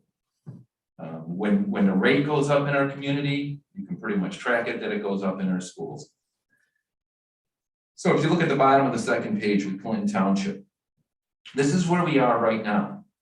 This is an extension of the data I showed you on the first slide. In December of 2021, last December, just the previous one, Our total number of cases identified in Clinton Township were 3,152, which was highest in the pandemic by 900. And if we stay on the current trajectory of where we are after January 7th, and figuring we've got times whatever we are on January 17th still to come, we will have an increase in cases by another 1,000. So it would mathematically at this time, not necessarily scientifically, but mathematically make sense that we would have over 4,200 cases in the month of January in Clinton Township. So if you go to the top of the next slide, it's the same thing for Macomb Township, and their numbers are similar, a little bit different, not quite as dramatic. In December, there were 2,800 in some cases, and which is the highest in the pandemic by 400. And if we're on the same trajectory in Macomb Township, we will increase December's numbers by another 800. So as the numbers increase like that, that's increasingly difficult for our schools to handle. If you go to the next slide, please, we have a website that I refer to quite often called covidactnow.org. And you can find cases across our country by state, by county, and it's up to date. So on the January 9th posting for Michigan, it was 169.5 cases per 10,000. It wasn't when we were back in, I don't remember the exact number, but when we were back in September, the numbers were probably in the 30s and 40s. We're up to 169.5 per 10,000 people are being identified with COVID. And in Macomb County, it's 207, so it's higher than our state average per 10,000.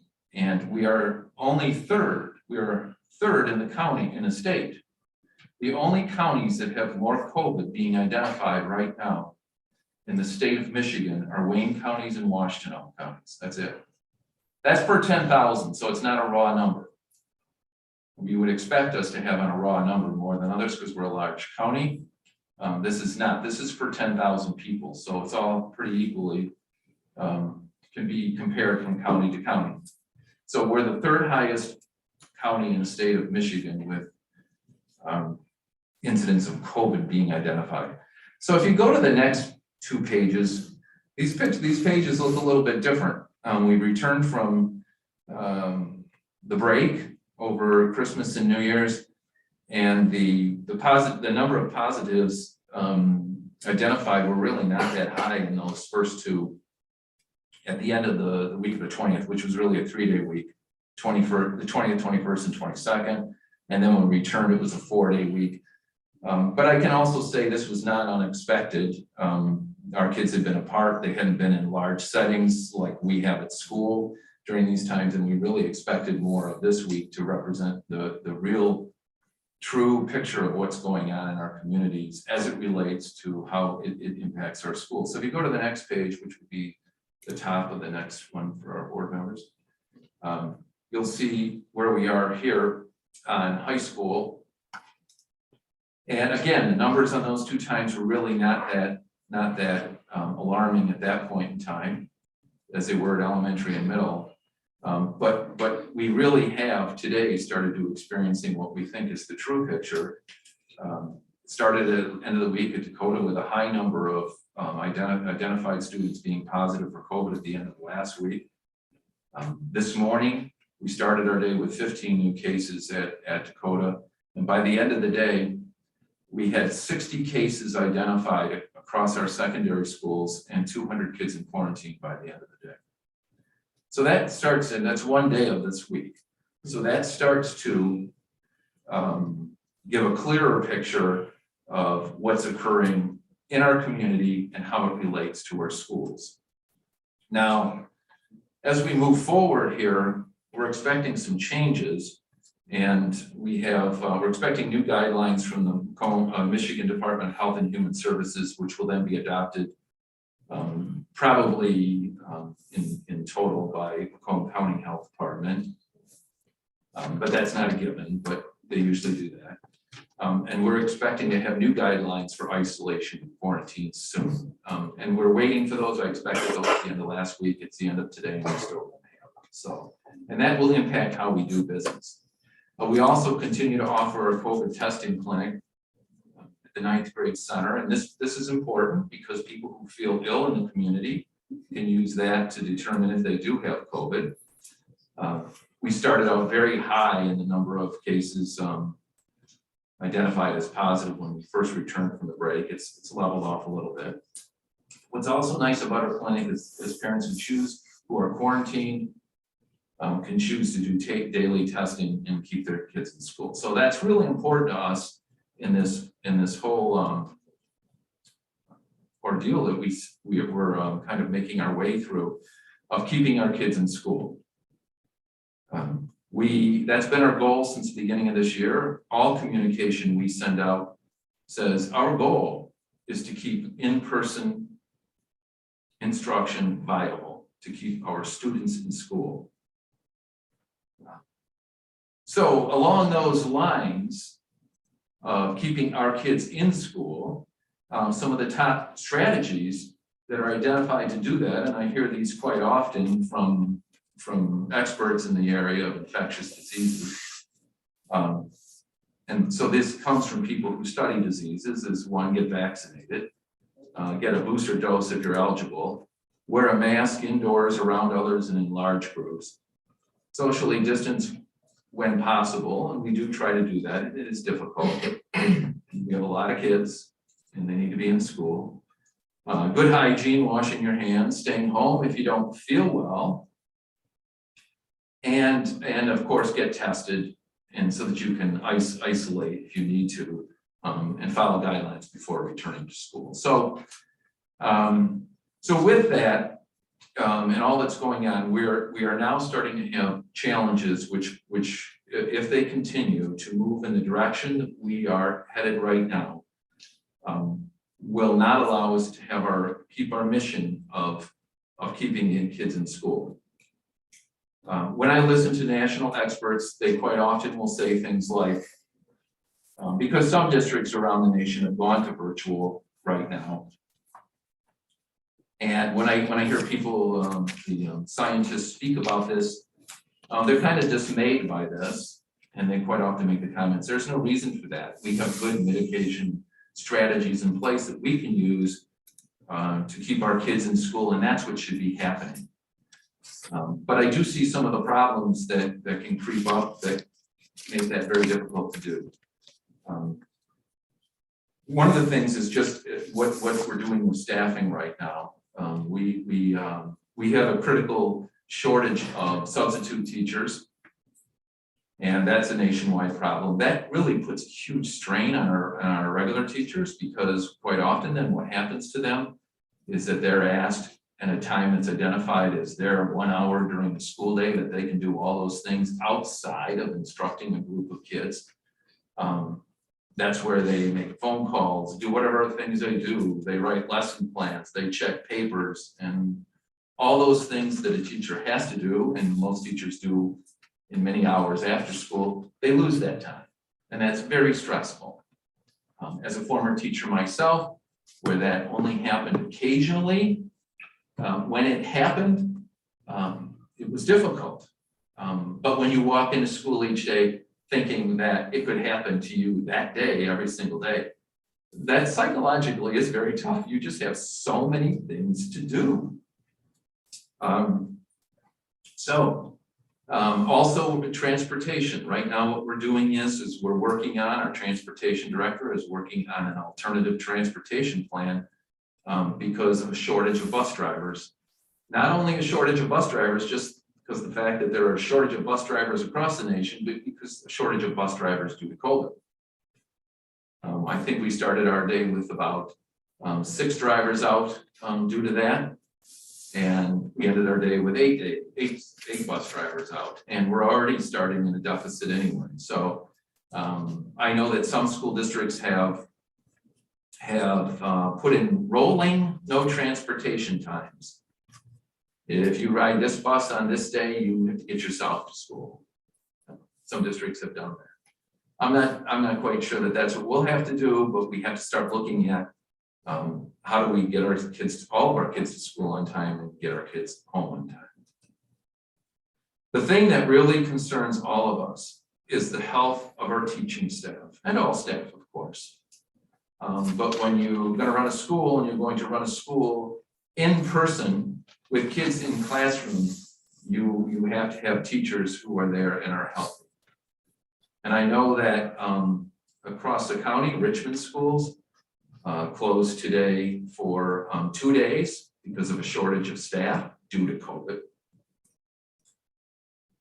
Other districts have lost, I know, in fact, it was Richmond, it was a lot of things lately related to COVID. They lost their entire custodial staff because over the holiday, they worked in a group cleaning a building, and they ended up with everyone with either COVID or having quarantine. So, and those are things that are going on that we very well could face. So we go to the next slide. So what we're going to do, because we think we need to do this, to have the best chance of keeping our schools in person, is that we are going to institute a temporary mask requirement. So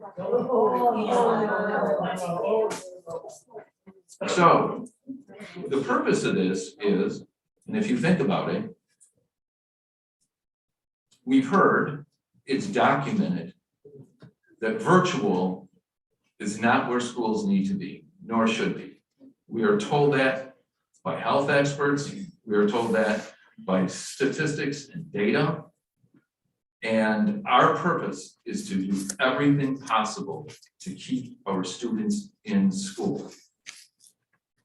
So with what's predicted, with the rise and fall of Omicron, if it is predicted to be here, as it has been in South Africa and London, it's a very quick rise and an equally fast descent. So with this temporary mask requirement, that's the time period we're hoping to cover, is that really quick rise. And so our mask requirement will run the days of January 12th through February 4th. We also hope that if things don't turn out the way it's predicted to happen right now, that we can end this sooner. But we also know that this impacts not only in our classrooms, but this will impact extracurricular activities too. So we'll be establishing guidelines for things like our sporting activities, because we want these things to occur because they're so important to our students. And as we know, last year, many of these things were delayed, curtailed, had no fans. And we want to be much better than that this year in order to give our kids a complete educational experience. So information will go out tomorrow to our families that will begin on January 12th for just over a 3-week period, and hopefully shorter. So for our Board of Education, do you have any questions about anything I've talked about? Comments by the board? Sure. Do you, Mr. President, do you need a board motion? Well, what I really need is consensus from the board. I don't necessarily need, I don't think this is anything we voted on before. So as long as the board is comfortable with this, then we'll proceed. So. I don't have any questions about your recommendation, but in support of that, I guess, is that I'd like to know, how is our staff doing with keeping up with tracing and quarantining and communicating with parents if they know when your child can live streaming? I've been approached by some people that they are not getting phone calls, and I'm not saying it's happening. I think it is though. And so my concern is, and hopefully the masking will help with that. Okay, whatever. But are we keeping up? Are we able to keep up now? Well, yeah, we had done fairly well up to our break. And we've been impacted by a lack of staff there too. We've had, as you know, at the beginning of the year, we have not only a district nurse who does most things outside of COVID, but at this time needs to help with COVID. Plus, then we had two nurses who worked full-time on COVID and working on notices to parents and teachers, ensuring the kids were on the proper list to be able to live stream. And we lost one nurse prior to Christmas. We hired another nurse before that person ever worked a day. They decided they didn't want to do the job. So we are down to one person. So we are a little bit behind in that area right now as the numbers increase. And I know that that's caused some frustration for parents, but we have worked hard to have people pick up the slack and have administrators make phone calls. Clerical staff in the office make phone calls. But what generally happens is with this is most parents prefer to talk to a healthcare person to understand it better. And those people are sort of have the most in-depth knowledge of our rules and guidelines and policies, the ones that are passed to us by the Macomb County Health Department. They can explain it best. And so that has been a little bit of a strain on the system. Additionally, a strain on the system has been because of some of this, and especially because of the increase in cases right now, and really it started in December, is the work that our building administrators have to do. Because we're really, our purpose is teaching and learning, and administrators lead in that endeavor.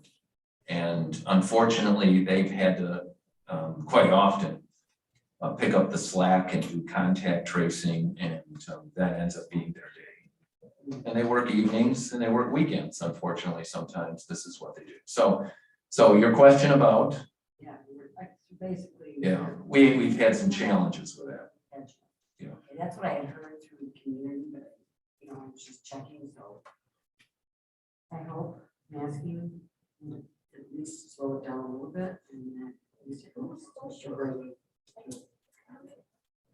I would agree with your recommendation. I know Oakland County's got months. Folks, please. Start time. A lot of my grandkids live in Oakland County, and schools they go to their own.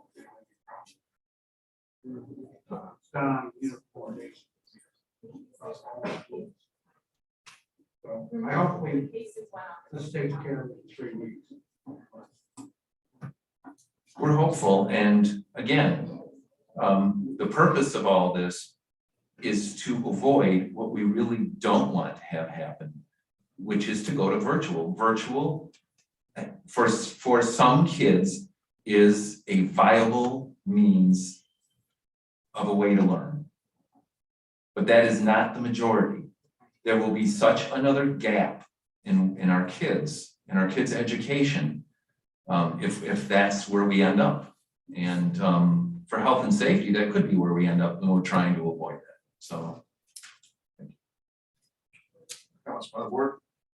Questions? Comments? Yeah, I have to ask, I mean, do we have any actual science? The science I've seen shows that the masks don't work. Or at least- Point of order, please. The science I have seen, it shows that the masks aren't working. Do we have any science that we're following to support that they do work, if we're gonna implement this, or? Yeah, to speak to that, the information I've received is that masks don't completely not work. In other words, in N95, if an N95 is supposed to have 90% efficiency, in other words, the way it fits and the way it controls airflow.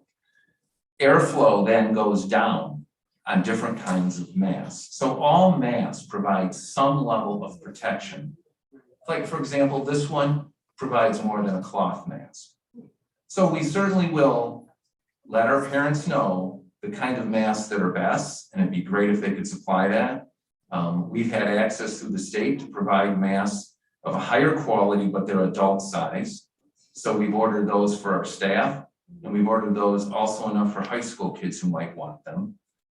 But so yes, that's it. So masks, according to the information that I received from CDC, MDHSS, the Macomb County Health Department, masks do serve a useful purpose. So we are supplying the N95 masks? No, we don't. We have we've ordered KN95s. KN. So we've ordered those that we can supply to our staff. We don't have access to enough. The county, I know, is looking for more K95s. But I don't know how successful they've been with that. And I guess the other thing is, have we taken into consideration the numerous children, high numbers, that are being affected by these max, virtual and everything, as far as anxiety, things like this? Have we taken that into consideration also? Yes, I would think so. It's always part of our process to consider those things. And as I mentioned, the last thing we want to do, because we think it's the most damaging, is to return to a virtual format.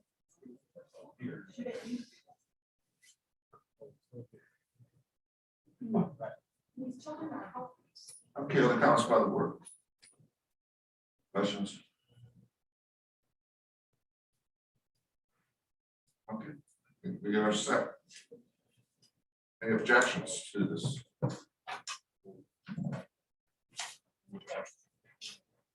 For the record, I would not support it. And I could object.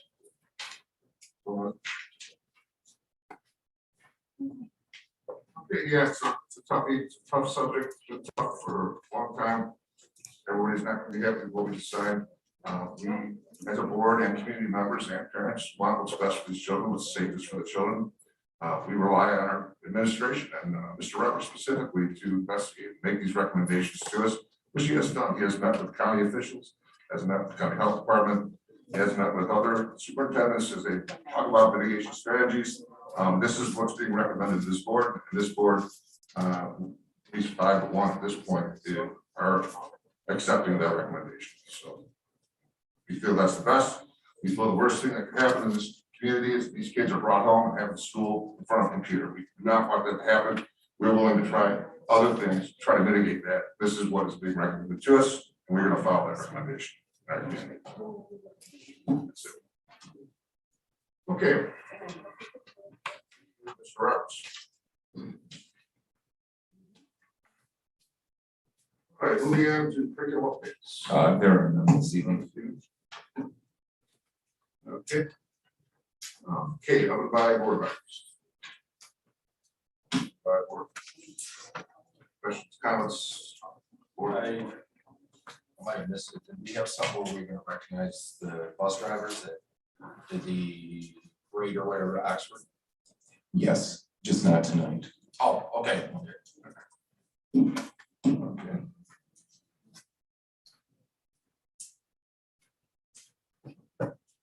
On the board.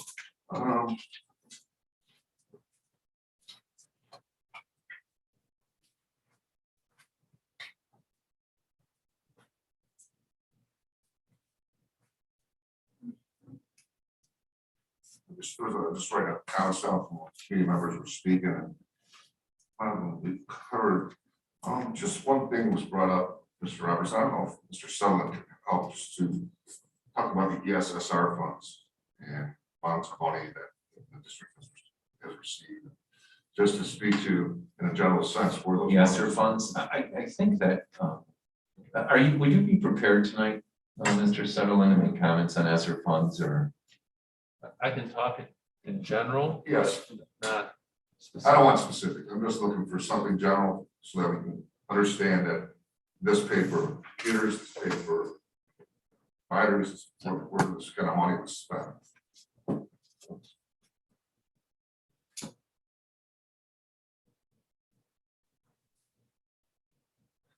And again, in a general sense, I'm not looking for specific numbers or anything like that, just general sense of that money.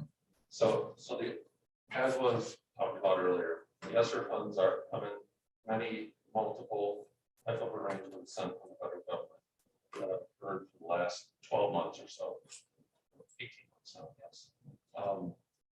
Those funds are set for specific purposes.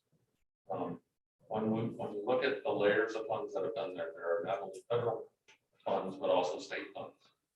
And typically the state funds, when they allocate them, are usually predicated on the federal requirements. So of the layers that are out there, the ESSER 1, the 11T funds, the ESSER 2, the ARP money, it's all layered together. And it's probably, when we look at the course of all of it, it's probably around $25 million to our district. Look at something like that. Each one of those funds are specifically required to be spent in certain purposes. The state and federal government has allowed some latitude in those types of things. The ESSER 1 and ESSER 2 monies that we've used so far have been spent all of those monies have been spent last year for the one-to-one technology. So all the student computers that we currently have in the district, that's what we use the ESSER 1 and ESSER 2 funds for those purposes. The ARP money that's coming to us, the 11C money, that has just been released. Our budget was due for the ARP ESSER 3 money.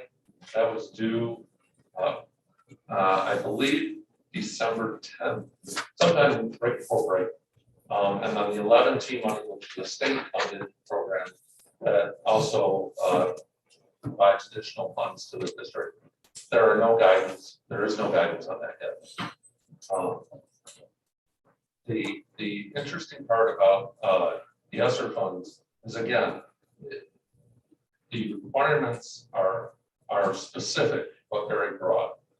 So typically when we're adopting our budget, there are a lot of individual requirements that you have to meet in order to receive the funds. And then to spend the funds is a whole another set of requirements, because you have to spend it on certain types of items.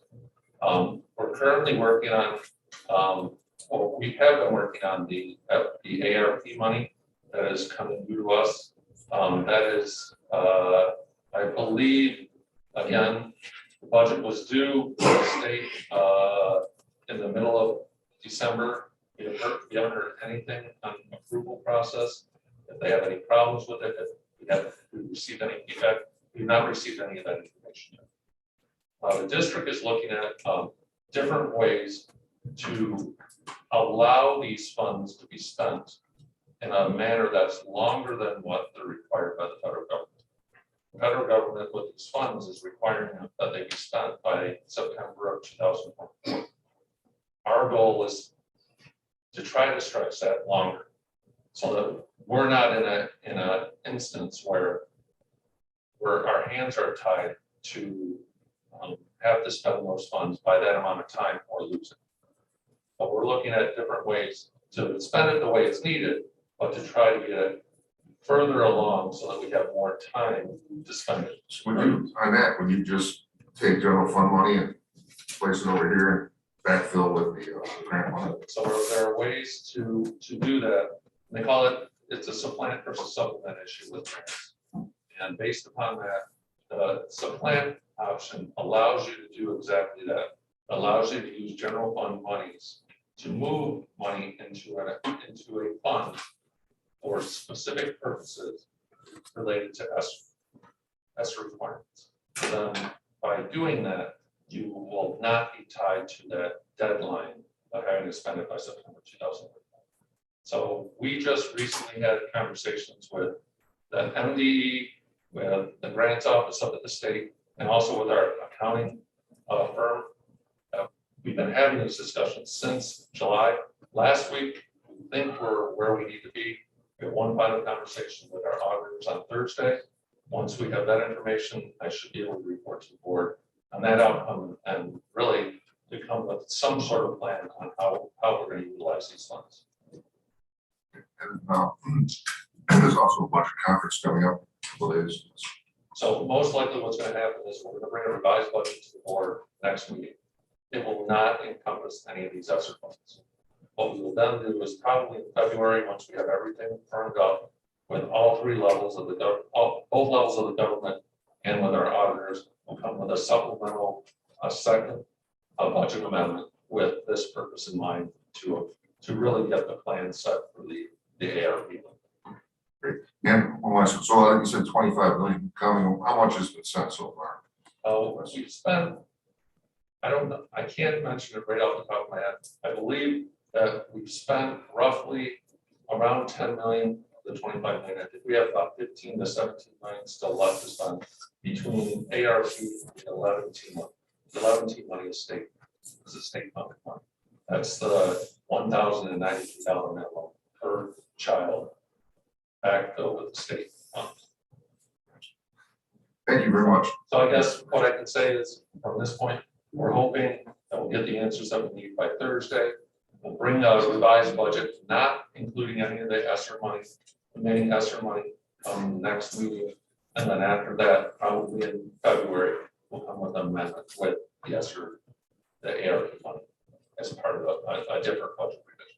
Will those be brought to the full board or that's something? That'll be subcommittee and full board. Oh, Thank you, Mr. Stone. Yeah. Okay, anything else on the board? No? Okay. At this time, we will move into executive sessions, two of them for student expulsions.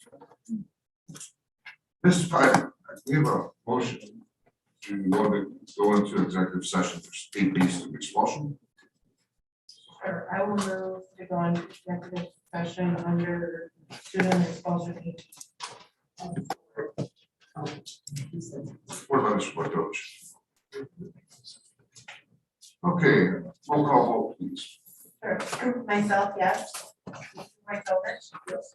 Mr. Pino, yes. Mr. Bednar, Yes. Mr. Pearl. Yes. Mr. Silva. yes. That is all, and we're going into executive session at 8:07 p.m. Thank you, everyone. for coming.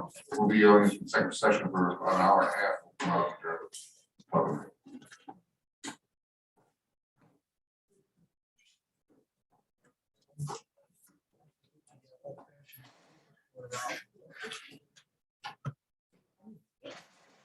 That's why what I said, the non-guidance thing, some of the areas of California, Virginia, are causing problems.